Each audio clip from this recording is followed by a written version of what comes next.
ఏం చేస్తున్నావు? ఇక పల్లీలు చేసిన,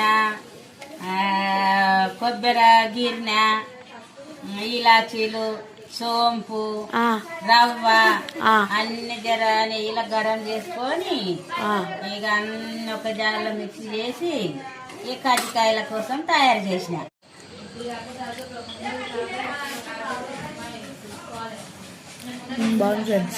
నాకు కావాల్సినంత వాటర్ తీసుకోవాలి ఫ్రెండ్స్.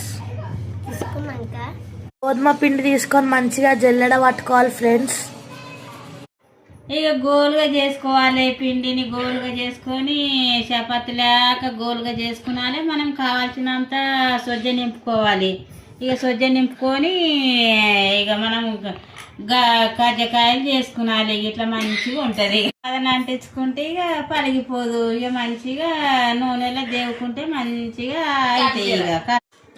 ఇక ఇలా తీసుకొని ఇట్లా పౌడర్ చేసుకొని కట్ చేసుకోవాలి. ఇక కట్ చేసుకొని ఇక నూనెలో దేవుకుంటే మంచిగా ఉంటుంది. చెంచాలతో చేసుకోవచ్చు, గిలాస్ ఉంటే గిలాస్తో చేసుకోవచ్చు. మనం ఇక ఏది ఉంటే మంచిగా ఇట్లా షేప్గా రావాలి, ఇక గర్జే షేప్లో రావాలి. ఇక చూడండి ఇట్లా బ్రౌనిష్ కలర్ మంచిగా వచ్చే వరకు కాల్చుకోవాలి.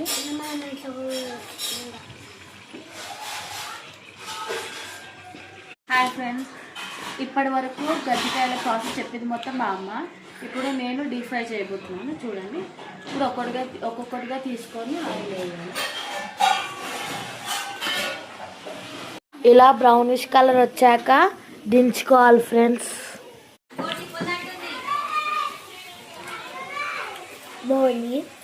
మీ ఇంట్లో కూడా చేసుకోవాలంటే చేసుకోండి. బాయ్.